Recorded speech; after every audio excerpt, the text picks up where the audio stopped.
Body corporates across the country are in the spotlight this morning after one Queensland community had its power and water cut off over a payment dispute. Yesterday, we spoke with Rhonda and Sharon from Curran Cove on South Stradbroke Island.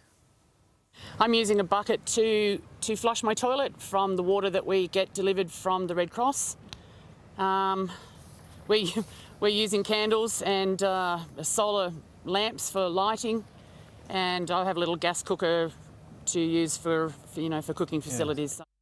So to be clear, that wasn't a natural disaster, that was their power and water being cut off deliberately. So what exactly are their rights, and what can other Australians do if they find themselves in a battle with their own body corporate? To break this down, we're joined now by Laura Boz in Brisbane. She is head of the Queensland Strata Community Association. Good morning to you, Laura. Let's start at the very beginning here. Can you tell us what exactly is a body corporate and how much power do they actually have? Sure. So a body corporate is formed when say a developer wants to build a block of units on a lot.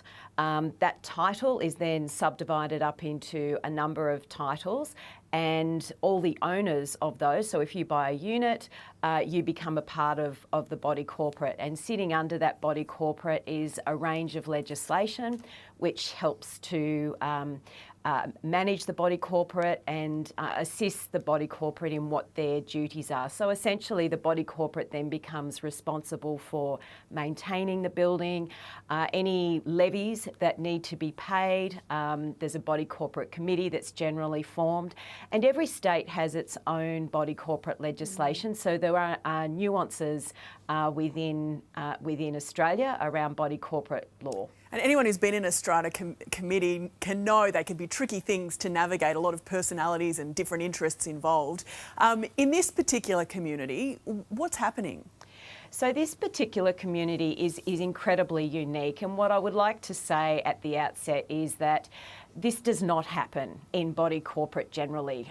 What we've got here is a situation that has really festered for many years, and it is Curran Cove was established under a couple of very old style body corporate pieces of legislation. So we've got what is called the MUD Act, which is for mixed use development, which we've got what is called the main body corporate or the community body corporate. And if you can picture in this case an octopus, so you've got the head, which is this community body corporate, which is the MUD Act, and then sitting underneath that is a range of body corporates under what's called the BUGDA, which is a different act. So the main body corporate at the top has responsibility for the electricity, for the water, for the resort, for the marina, for the essential services and utilities. And feeding up into that have been all of these smaller body corporates that effectively pay levies and charges up. And what has happened here in this particular case is actually really sad. There has been a situation where the body corporate, say the eco resort or some of these other areas, have not been developed at the pace or to the extent that they were intended. And what has happened has been this debt burden, because obviously the utilities and all of these things have to be paid, and the levies still have to be paid, and a debt burden has carried itself up to the head body corporate. And of course, one of the failings of the old style body corporate legislation has been around dispute resolution, and what that has turned into is just a myriad of court battles over costs, over who owes what, over what is owed, and it's become an incredibly unfortunate situation. And then you've got the little people, if you like, who have already paid their fees to the first body corporate, and those then haven't been passed on, and they're the ones who are caught at the bottom of this. We know the government is stepping in, providing them with some water and some fuel.